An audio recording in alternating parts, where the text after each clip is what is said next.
같이 사도신경으로 신앙 고백하심으로 8월 7일 8월 첫째 주 예배를 하나님 앞에 영과 진리로 드리기를 원합니다. 나는 전능하신 아버지 하나님, 천지의 창조주를 믿습니다. 나는 그의 유일하신 아들 우리 주 예수 그리스도를 믿습니다. 그는 성령으로 잉태되어 동정녀 마리아에게서 나시고 본디오 빌라도에게 고난을 받아 십자가에 못 박혀 죽으시고 장사된 지 사흘 만에 죽은 자 가운데서 다시 살아나셨으며 하늘에 오르시어 전능하신 아버지 하나님 우편에 앉아 계시다가 거기로부터 살아있는 자와 죽은 자를 심판하러 오십니다. 나는 성령을 믿으며 거룩한 공교회와 성도의 교제와 죄를 용서받는 것과 몸의 부활과 영생을 믿습니다. 아멘.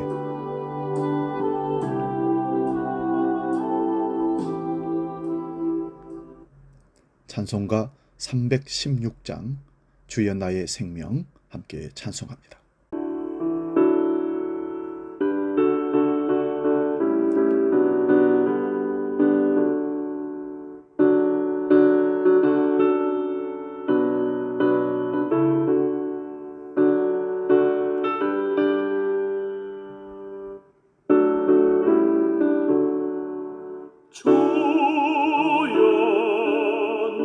생명 나의 정성 드립니다.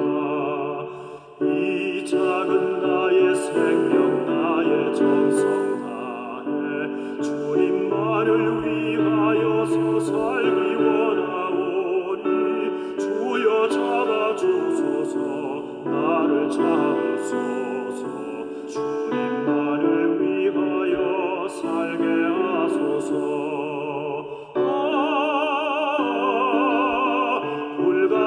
성령으로 충만케 하옵소서.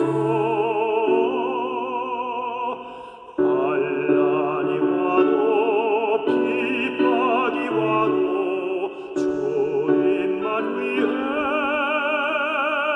살게 하소서. 나의 가진 모든 모가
고통이 와도 죽음이 와도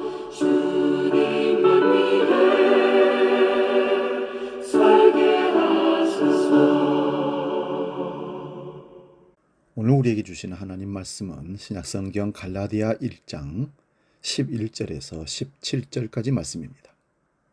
신약성경 302면에 있습니다. 갈라디아서 1장 11절에서 17절 봉독할 때 살아계신 주님의 음성을 들을 수 있기 바랍니다. 지금 봉독합니다. 형제들아, 내가 너희에게 알게 하노니 내가 전한 복음은 사람의 뜻을 따라 된 것이 아니니라.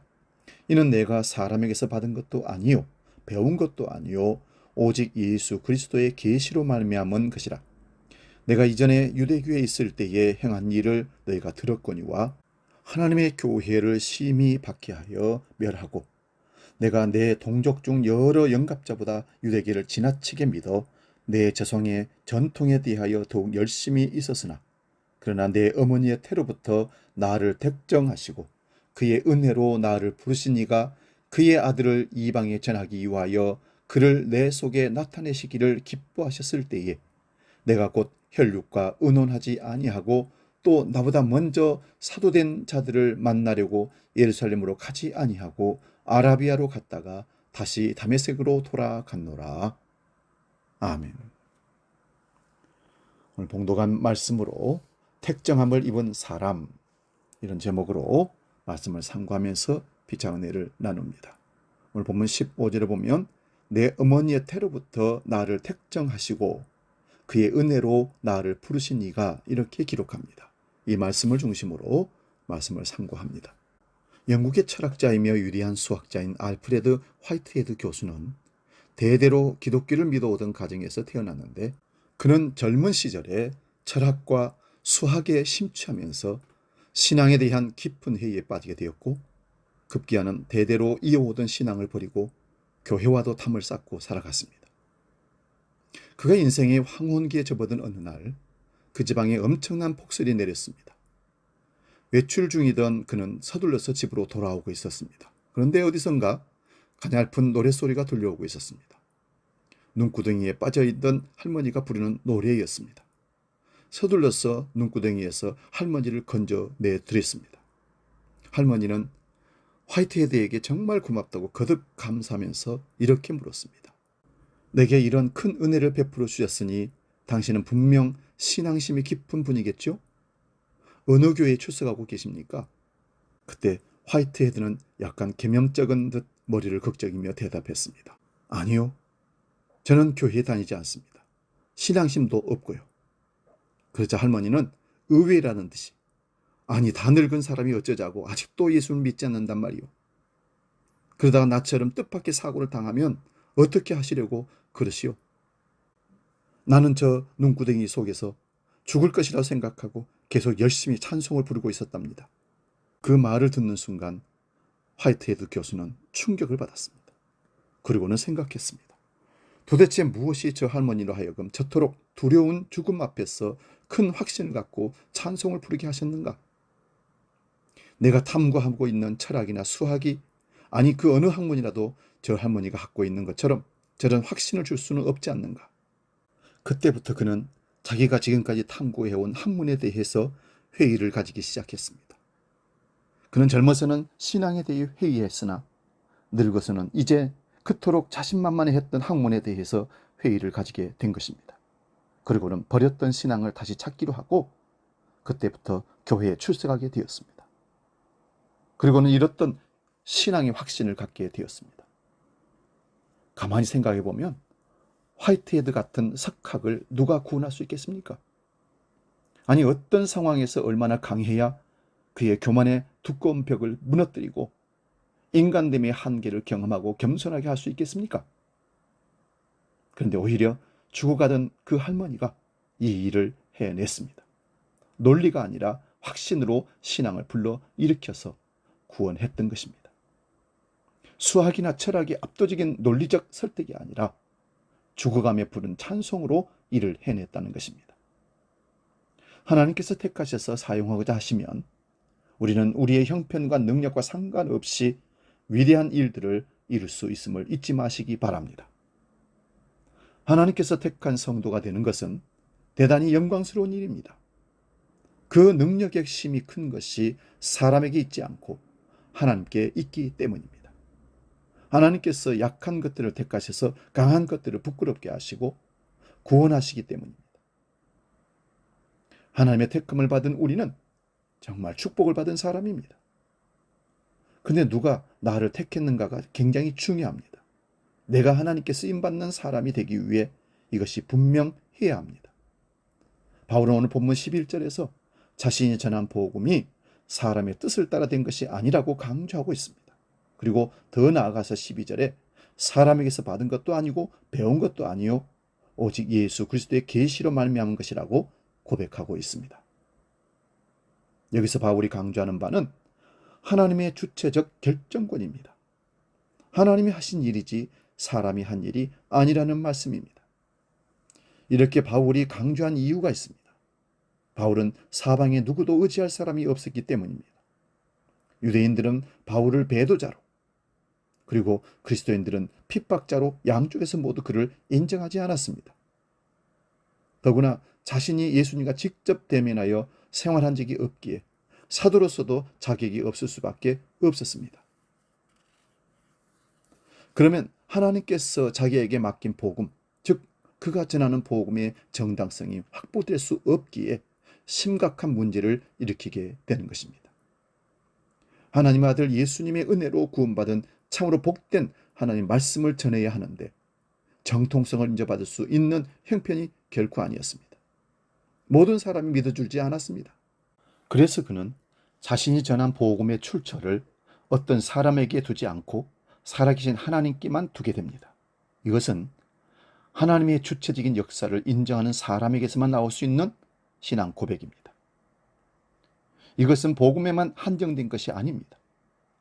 자신의 사도된 것에 대해 1절에 이렇게 강조합니다. 사람들에게서 난 것도 아니요 사람으로 말미암은 것도 아니요 오직 예수 그리스도와 그를 죽은 자 가운데서 살리신 하나님 아버지로 말미암아 사도된 바울이라고 고백합니다. 이런 의식이 대단히 중요합니다. 우리도 이렇게 고백할 수 있어야 합니다. 나는 부족한 사람이지만 나를 택하신 분은 나의 하나님이시다. 하나님께서 주도적으로 나를 부르셨다. 어떤 과정을 통해서 내가 택정함을 입었든지 지금 내가 사도의 직분을 받은 것이 사람에게서 난 것이 아니라 예수 그리스도와 하나님 아버지께로 말미암았다는 고백이 대단히 중요합니다. 자신의 의지로 사도가 된 것이 아니라 하나님의 절대적인 주권적 선택에 의해서 사도로 부르심을 받은 것입니다. 주님께서 요한복음 15장 16절에서 이렇게 말씀하십니다. 너희가 나를 택한 것이 아니요 내가 너희를 택하여 세웠나니 이는 너희로 가서 과실을 맺게 하고 또 너희 과실이 항상 있게 하여 내 이름으로 아버지께 무엇을 하든지 다 받게 하려 함이니라. 하나님께서 선택하셨는데 누가 반론을 제기할 수 있겠습니까? 하나님 실수하신 것 같은데요? 그 사람은 안 됩니다. 뭘 모르시는 것 같은데? 그 사람 과거가 좀 그래요. 포기하시고 다른 사람을 선택하시죠. 이렇게 할 사람이 있습니까? 바울은 이 은혜에 감격하고 있습니다. 그래서 이렇게 고백합니다. 고린도전서 1장 26절입니다. 형제들아 너희를 부르심을 보라. 육체를 따라 지혜 있는 자가 많지 아니하며 능한 자가 많지 아니하며 문벌 좋은 자가 많지 아니하도다. 사람이 택한 것이 아니라 하나님이 택하셨다는 감격이 있습니다. 그래서 그의 서신서 곳곳에 이런 표현을 씁니다. 로마서 1장 1절도 한번 봅니다. 예수 그리스도의 종 나 바울은 사도로 부르심을 받아 복음을 위하여 택정함을 입었으니 라고 확증합니다.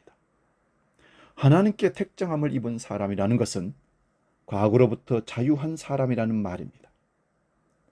우리가 하나님의 사람으로 택정함을 받고 주의 일에 헌신하려고 할 때 마귀는 늘 과거의 행적과 실수를 우리 앞에다 펼쳐놓고 너 같은 인간이 하나님 일을 할 수 있을까? 이렇게 비방을 합니다. 그 독화설에 우리는 꼼짝을 못하고 쓰러져 어두운 과거를 붙들고 평생을 신음하며 인생을 낭비하기도 합니다. 또한 과거 예수 믿기 전에 세상에서 즐기던 것들이 오늘을 저당 잡고 놓지 않아 갈등하는 사람이 얼마나 많은지 모릅니다. 바울에게 있어서도 사도로 사역하는 데 가장 큰 장애거리 하나는 자신의 과거의 행적이었습니다. 예수님을 만나기 전에 교회를 예수 믿는 자들을 핍박하고 잡아가두고 살해하는 일에 동조했던 행동은 지금 예수를 증거하는 사에게 엄청난 장애거리가 되었습니다. 없었으면 좋을 뻔했던 과거였습니다. 그의 과거의 엄청난 실수는 자신에게 스스로 자격지심이 생기게 할 뿐만 아니라 모든 그리스도인들이 다 알고 있어서 자신을 신뢰해주지 않는 문제점이 있었던 것입니다. 그러나 그것은 바울이 바로 서 있는지 거꾸로 서 있는지 분간하게 하는 중요한 역할을 하고 있었습니다. 그래서 본문 13절에서 자신 있게 자신의 과거를 밝히면서 너희가 들었거니와 라고 표현하고 있습니다. 이미 바울이 유대교에 있을 때 행했던 일을 모르는 사람이 없을 정도로 소문이 나 있었다는 것입니다. 그런데 이것을 어떻게 극복할 수 있을까요? 바울은 그것을 숨길 수 없었기에 오히려 스스로 시인을 합니다. 그러나 그렇게 자신의 돌이킬 수도 지울 수도 없는 과거에 대해 그는 신앙적으로 잘 해석해 나갔던 것입니다. 그것이 바로 하나님께 택정을 입었다는 고백입니다. 본문 15절을 보십시오. 그러나라고 반전을 시키고 시작합니다.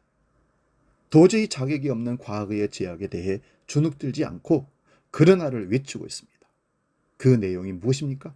그러나 내 어머니의 태로부터 나를 택정하시고 그의 은혜로 나를 부르신 이가, 그런 나를 그럼에도 불구하고 하나님께서 택해 주셨다는 것입니다. 그리고 그의 은혜로 나를 부르셨다는 것입니다. 그러니 어쩔래 하면서 오히려 그의 대적들에게, 사탄에게 당당히 나아가는 모습입니다. 여기서 중요한 것은 하나님께서 택하신 시간 설정입니다. 하나님께서 바울을 택정하실 때 그때가 언제라고 말하고 있습니까? 지금 회개한 이후가 아니라 어머니의 태로부터라고 말씀하고 있습니다. 이것은 자신의 실수마저, 과거의 행적마저 하나님의 섭리의 과정 속에 있었음을 새롭게 깨달은 사람만이 고백할 수 있는 이 얘기입니다. 우리를 하나님께서 택하신 이 시점이 우리가 하나님을 선택한 시점이 아니고 태어나기도 전이라는 사실을 잊지 말아야 합니다.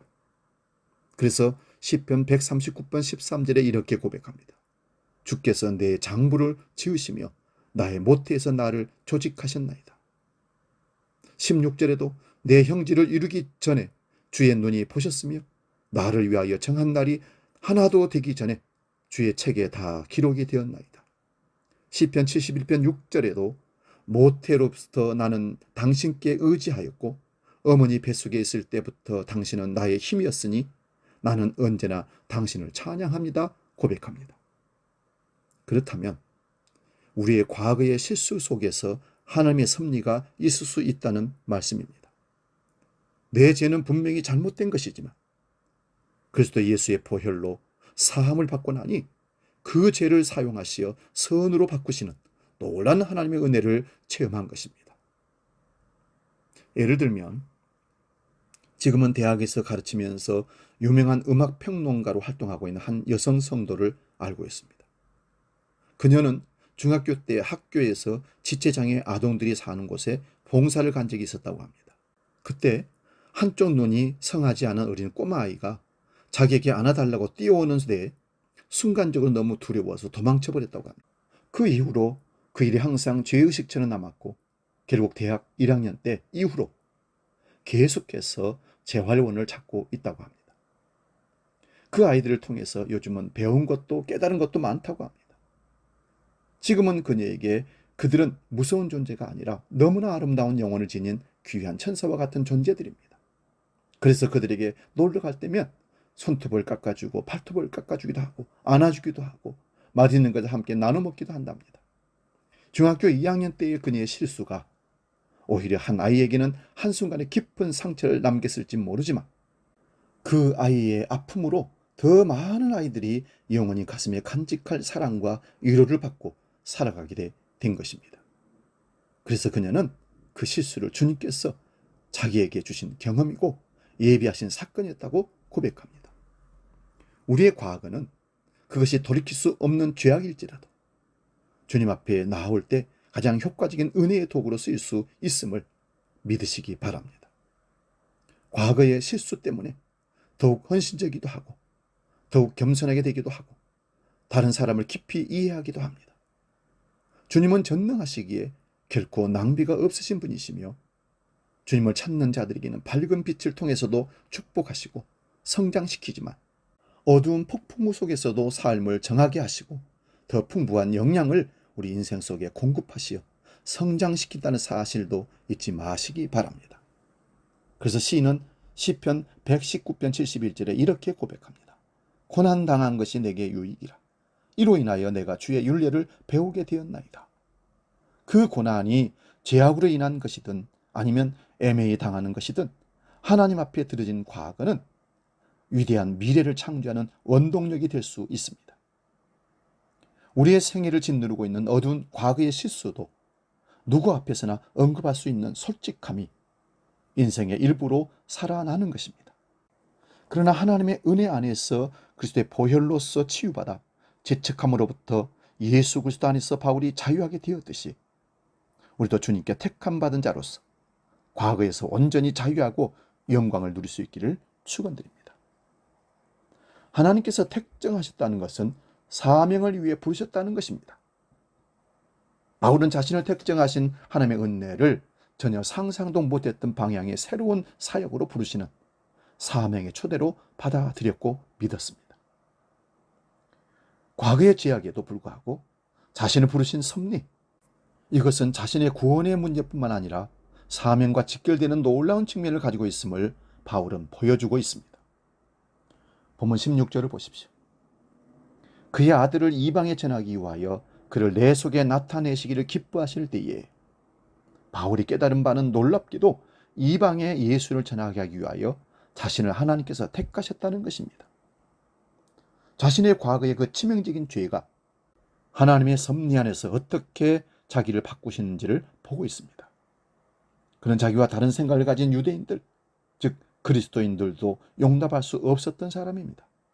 그들을 죽이거나 감옥에 보내고 제거하지 않으면 견딜 수 없을 정도로 자기와 다른 사상이나 신앙을 가진 사람들을 용납할 수 없었던 사람입니다.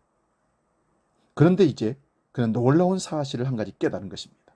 그것은 자기도 이방인과 다를 바 없는 죄인이었다는 사실입니다. 스데반 집사같이 훌륭한 성도를 죽게 만들었고 죄 없는 순수하고 착한 성도들을 감옥에 가둔 용서받지 못할 죄인입니다. 예수를 핍박한 죄인입니다. 그래서 그는 내가 죄인 중에 괴수라고 고백합니다. 그런데 하나님께서 그런 그의 죄악에도 불구하고 은혜로 그를 부르셨습니다. 그리고 그런 죄인을 택정하셨습니다. 그렇다면 이제까지 자기가 개처럼 취급한 이방인들도 하나님께서 용서하시고 사랑하시는 대상이라는 것을 깨달은 것입니다. 다른 것이 틀린 것이 아니라는 사실을 인식하게 된 것입니다. 그리고 그 세계에 확 눈이 뜨이게 된 것입니다. 그리스도 안에서는 이방인도 유대인도 여자도 남자도 아이도 어른도 다들 택정함 입은 소중한 사람들입니다. 다만 그의 삶의 과정이 나와 차이가 날 뿐입니다. 주님이 오실 그날 택정함을 입은 사람들은 주님처럼 거룩한 모습으로 모두 홀연히 변화될 것입니다. 그래서 그는 이방인들을 위한 사도로 자처하게 된 겁니다. 만약 자신의 죄성을 통감한 이런 바울이 아니라면 이방인을 구원의 대상으로 간주할 유대인이 없었을 것입니다.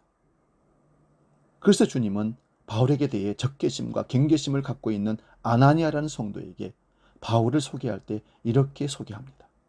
사도행전 9장 15절입니다. 주께서 이르시되 이 사람은 내 이름을 이방인과 임금들과 이스라엘 자손들에게 전하기 위하여 택한 나의 그릇이라. 이처럼 바울은 하나님께서 섭리하셔서 자신의 과거의 그 모든 실수와 죄를 사용하여 자기를 이방인을 위한 사도로 몰아가시는 것을 깨달은 것입니다. 오늘 본문 16절 17절을 보면 여기서 사람들은 두 부류로 나오고 있습니다. 하나는 헬륙이라는 묘사를 보아 바울이 가깝게 지내던 유대교에 속한 사람들을 의미하고, 다른 하나는 나보다 먼저 사도된 자들이라는 묘사를 통해 초기 교회의 지도자들인 예루살렘의 사도들을 의미합니다. 이 두 부류는 모두 바울의 회심을 쉽게 용납할 수 없었던 집단입니다.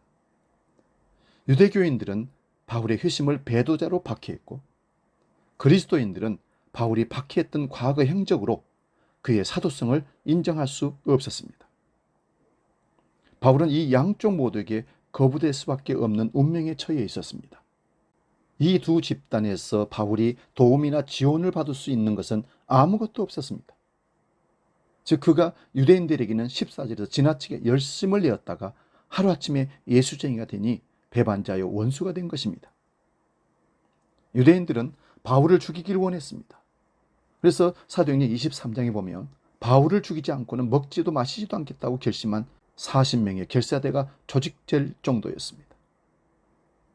그러므로 유대인들에게 복음을 전할 수는 없는 형편이었습니다. 그렇다고 그리스도인들에게 사랑을 받았느냐? 그럴 수도 없었습니다. 그는 이미 많은 교회를 핍박했었던 경력이 있고 바울 때문에 아직도 감옥에 갇힌 형제와 자식을 둔 그리스도인들이 바울을 보고 이를 갈고 있었습니다. 더욱이 그가 사도로 나서서 복음 전하며 큰 소리치고 다닌다고 생각하면 참을 수 없는 분노한 대적자들이 많았습니다. 그러므로 그리스도인들에게도 환영을 받지 못하는 처지가 되었습니다. 결국 그는 이방인에게로 갈 수밖에 없는 처지에 놓이게 된 것입니다. 이것이 자신의 과거가 자기를 몰아넣은 현실이었습니다.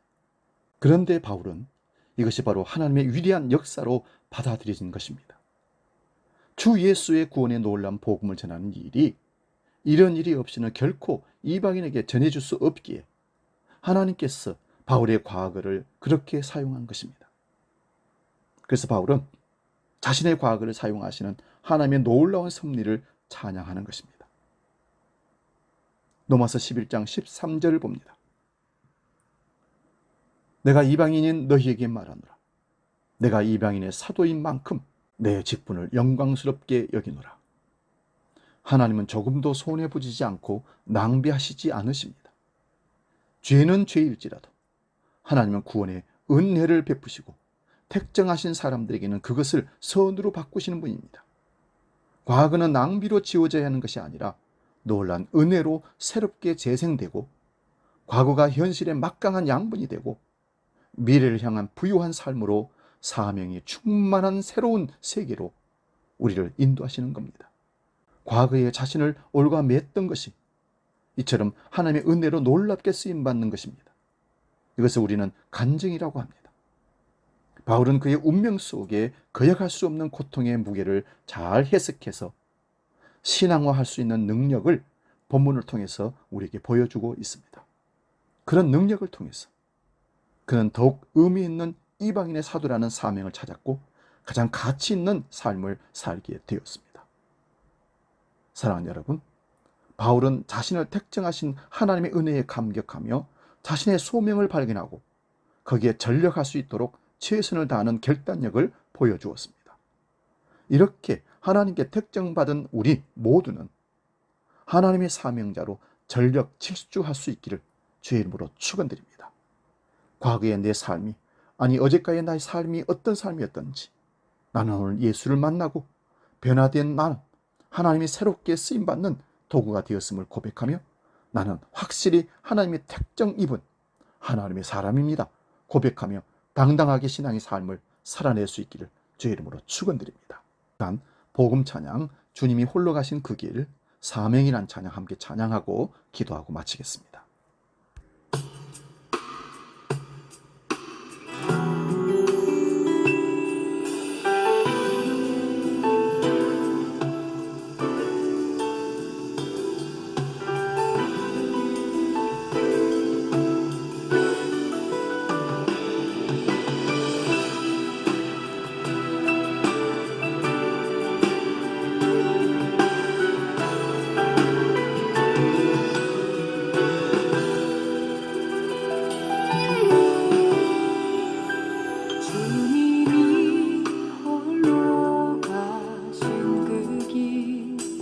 나도 따라가오. 모든 물과 비를 흘리신 그 길을 나도 가오. 험한 산도 나는 괜찮소. 바다 끝이라도 나는 괜찮소.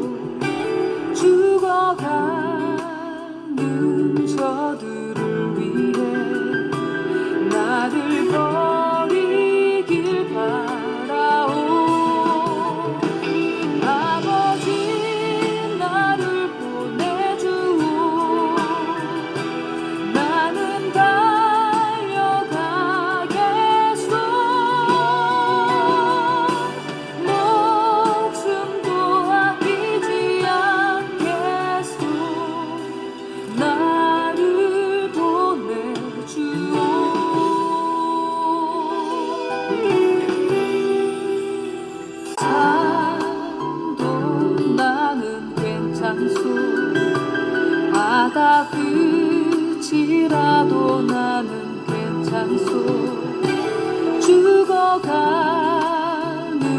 저들을 위해 나를 버리길 바라오. 아버지 나를 보내주오. 나는 달려가겠소. 목숨도 아끼지 않겠소. 나를 보내주오. 세상이 나를 미워해도 나는 사랑하겠소. 세상을 구원할 십자가 나도 따라가오. 기도하겠습니다. 만세전에 우리를 택하시고 우리의 모든 부족한 부분까지도 용납하시며 오늘을 살게 하시고 내일을 위해 사명을 주시며 보내시는 주님, 오늘 말씀을 상고하며 바울이 이방인의 선교사로 일생을 바쳤던 삶처럼 과거에 모간하고 심각한 죄로 말미암아 고통 속에 있었지만 그것까지도 사용하셔서 하나님의 선교 사명을 감당했던 것을 믿습니다. 주여, 우리도 과거에 어떻게 살아왔든 상관없이 주님을 만나고 그 보혈로 죄를 씻고 현재의 삶에 주님 앞에 쓰임받고 미래의 삶의 사명을 감당하며 목숨까지도 바치는 삶으로 주님을 위해 헌신하며 나아가는 삶이 되도록 성령으로 우리를 이끌어 주시옵소서. 택정함을 받은 사람들은 하나님의 쓰임받는 부르심받은 사람인 것을 깨닫고 확신을 갖고 이 땅의 남은 생애를 살아갈 수 있도록 용기와 믿음을 더하여 주시옵소서. 이제는 오늘 드려질 헌금을 넣고 봉헌 기도합니다. 하나님 아버지, 모든 것이 하나님의 은혜요 베푸신 것이 하나님의 은혜인 것을 믿고 오늘도 예배하는 중에 물질을 구별하여 하나님께 드릴 수 있는 기회를 주셔서 감사합니다. 이 물질에 믿음을 담아 표하며 하나님께 드리오니 흠양하여 주옵소서. 신앙의 기본인 11조를 구별하여 드립니다. 신앙의 삶의 원리인 감사의 예물을 드립니다. 사명의 의지를 담아 선교헌금 건축예물을 드립니다. 또한 주의를 성수하는 결단으로 추정헌금을 드리오니 받으시고 목적대로 사용해 주셔서 한 생명 한 영혼이라도 구하는 놀라운 물질 되도록 흘려보내지게 해 주시옵소서. 경제적으로 어려운 시대를 살아가는 성도들 가정과 일터와 직장 위에 함께 하시고 하나님이 채우시는 역사를 그 삶 가운데 경험하는 축복도 하나님 허락하여 주시옵소서. 예수님의 이름으로 축복하며 기도하옵나이다. 아멘. 찬송가 51장 주님 주신 거룩한 날 찬송하며 봉헌하겠습니다.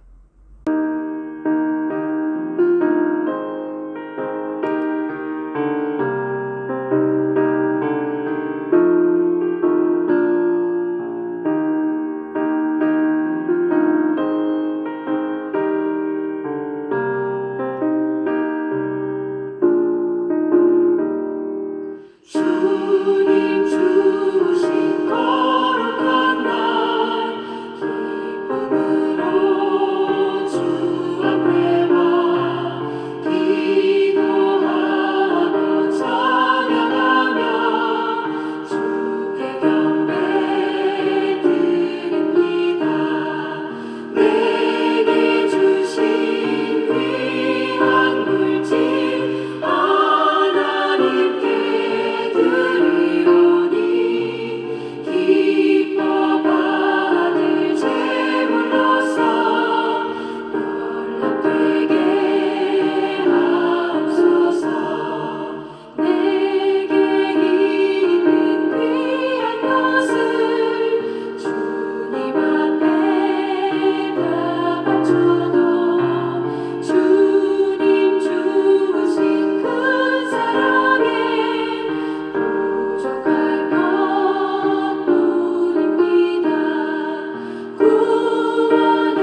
이어서 교회 생활 소식 안내합니다. 주보를 참고할 수 있기 바랍니다.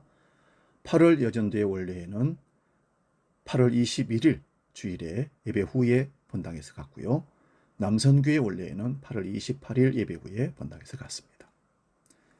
친교 모임 여전도의 주관으로 8월 14일 주일 예배 후에 오후 1시에 식사 겸 친교 모임을 갖게 됩니다. 누구든지 참여가 가능하고요. 아이들까지도 참가 신청을 오늘 예배 후에 이정희 권사님에게 신청해 주시면 식사와 또 맛있는 간식을 준비해서 나누도록 그렇게 하겠습니다. 장소도 좋은 것을 섭외를 해 놓았습니다. 하반기 우리 중고청 장학금 전달을 8월 21일 주일 예배 후에 전달하도록 그렇게 하겠습니다. 코로나로 또 여러 가지 건강 악화로 힘들어하는 성도들 하나님께서 함께 해주시고 힘과 용기를 주셔서 어서서기 함께 만날 수 있는 축복을 허락해달라고 중보 함께 기도하겠습니다. 다른 광고는 주보를 참고하시고요. 우리 찬송가 620장 부르시고 축도하고 예배 마치겠습니다.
기도하겠습니다. 하나님 아버지, 우리가 하나님께로 택정함을 받아 부르심받은 사명자인 것을 깨닫고 우리 일생을 주님 앞에 헌신하며 주의 복음 전하는 사명 감당하기로 결단하며 이제 세상으로 나아가려고 합니다. 과거에 우리의 모습이 어떤 모습이었던지 주 예수 그리스도의 보혈로 죄의 용서함 받고 택정함 받아 하나님 사명 받은 주의 자녀라면 하나님은 우리를 붙드시고 분명히 사명자로 쓰실 줄로 믿습니다. 우리를 끝까지 붙들어 인도하여 주시옵소서. 이제는 우리 주 예수 그리스도의 은혜와 아버지의 크고 놀라우신 사랑과 성령님의 감동, 교제, 역사 충만케 하심이 내가 분명히 하나님께 택정함 받은 사람인 것을 확신하고 주께 쓰임받기로 결단하며 나아가는 모든 죄 백성들 머리 위에 이제로부터 영원히 함께 하시기를 간절히 축원하옵나이다. 아멘.